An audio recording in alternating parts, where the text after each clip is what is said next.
Selamat datang kembali di channel YouTube Kisah Para Leluhur Nusantara. Pada kesempatan ini kami hendak mengkisahkan tentang Panembahan Senopati, pendiri Kerajaan Mataram Islam. Bagian 9.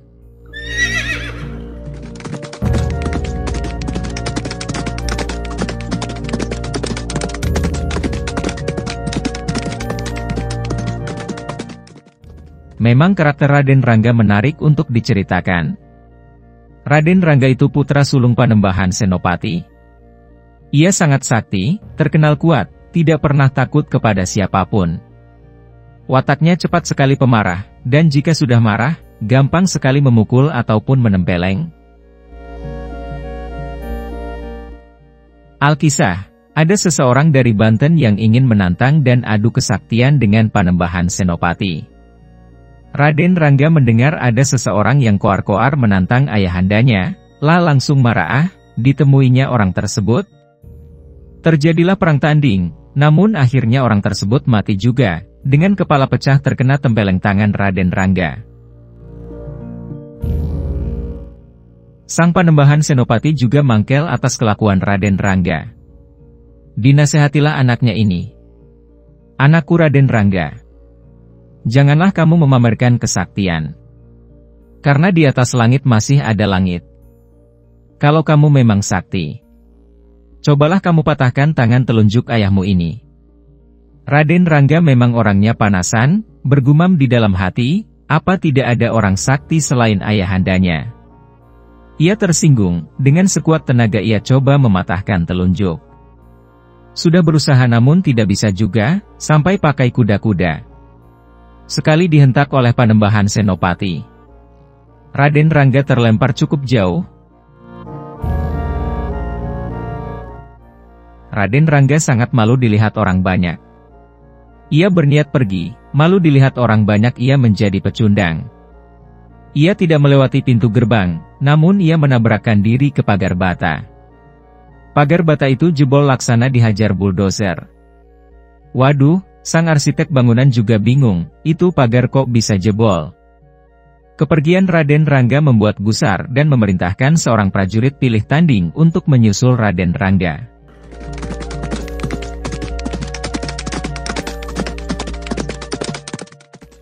Setelah ketemu, dan diutarakan agar kembali, Raden Rangga marah, prajurit itu ditendang, tendangannya begitu cepat prajuritnya kelengar dan tewas seketika.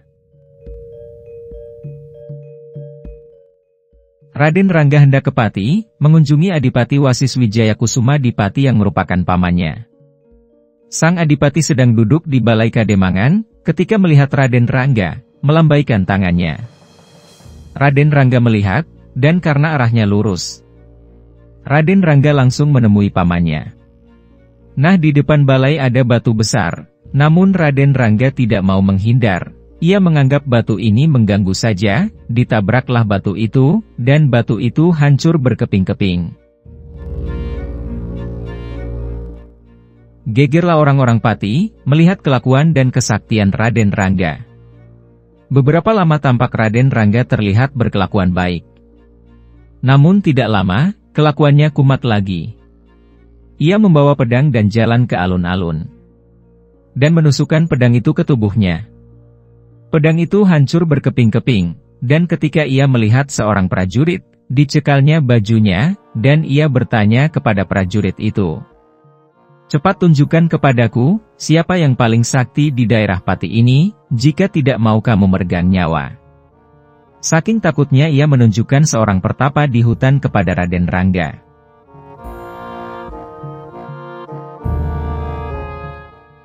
Raden Rangga melihat sang pertapa itu di keningnya terpancar sinar.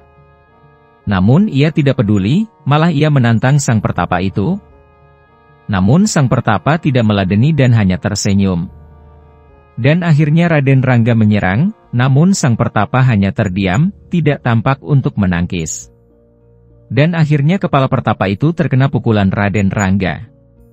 Sang pertapa terjatuh, darah segar mengucur. Sebelum meninggal, sang pertapa pun berkata, "Terima kasih. Engkau telah menghantarkanku kepada Tuhan Yang Maha Kuasa. Namun engkau perlu diberi pelajaran, kelak engkau akan menemui kematian, dibelit oleh seekor ular yang sangat besar. Raden Rangga tidak mengubris, dan kembali ke Mataram. Panembahan Senopati telah mendengar tentang kepulangan Raden Rangga. Ia pun menemuinya, dan berkata, "Berangkatlah dan bergurulah engkau kepada Eyang Ki Juru Martani." Sambil ngeloyor pergi Raden Rangga bertanya dalam hati, "Aku ini sudah sakti mandraguna, masih disuruh berguru kepada Eyang Juru.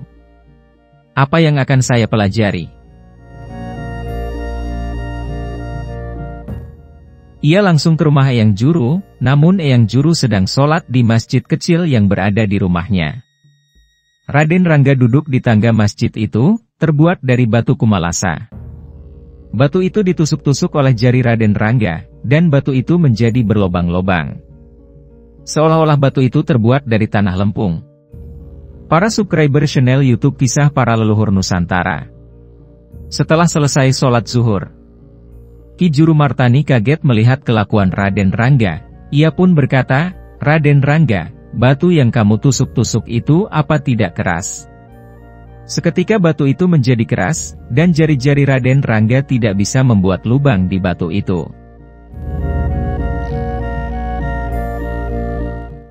Dalam hatinya Raden Rangga berkata, "Benar apa yang diperintahkan Ayahanda. Eyang Juru ini kesaktiannya melebihi diriku." Mulailah ia menimba ilmu dari Eyang Juru ini hingga Raden Rangga semakin sakti. Dan setelah selesai menuntut ilmu ia pun pulang ke Mataram. Di tengah perjalanan, tepatnya di desa Patalan, ada seekor ular yang sangat ganas dan suka menelan orang. Raden Rangga bagaikan Hercules, langsung sigap membantu warga desa.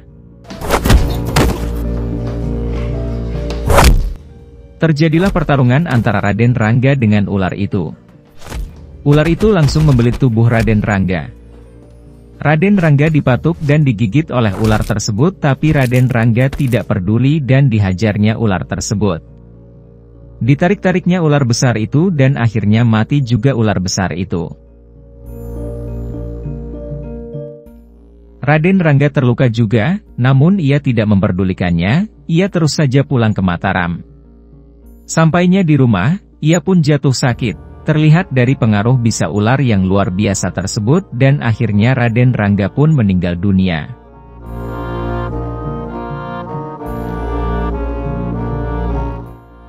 Para subscriber channel YouTube Kisah Para Leluhur Nusantara. Pada masa kekuasaan Sultan Hadiwijaya, terdapat seorang pemuda yang guanteng.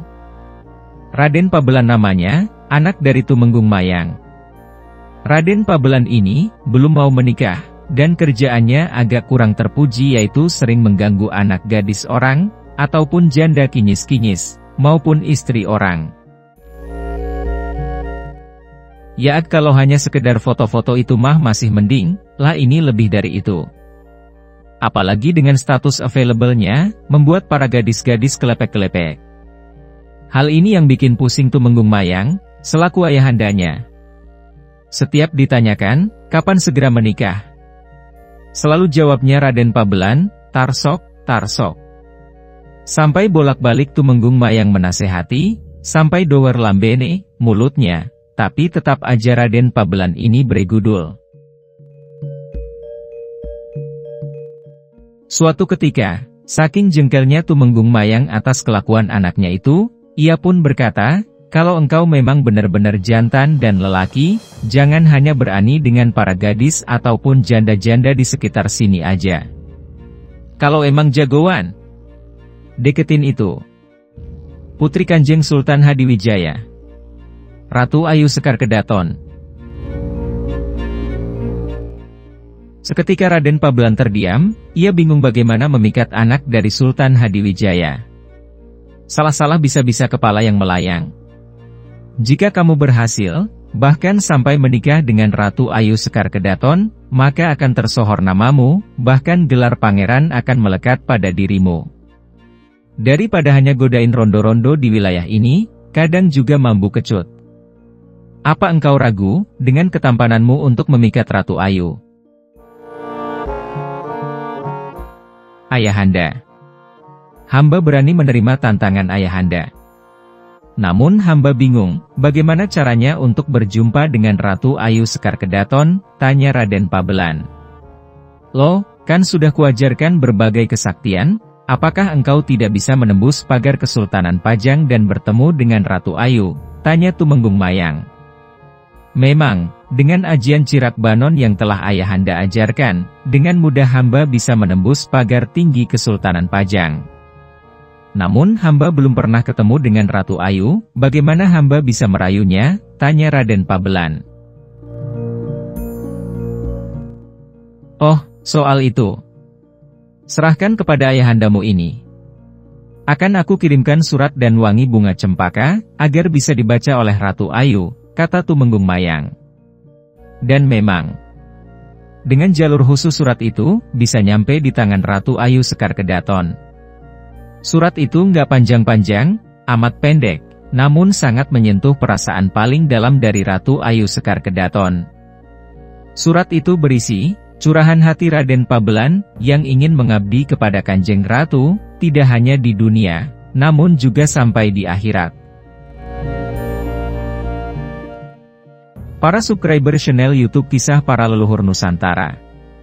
Siapa juga yang nggak kelepek-kelepek membaca surat cinta itu?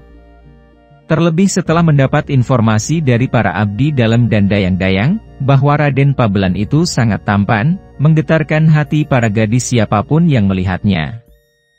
Oh ya, ibu dari Raden Pabelan ini yaitu Nyai Tumenggung Mayang merupakan saudara kandung dari Panembahan Senopati. Sehingga Raden Pabelan ini, merupakan keponakan dari Senopati.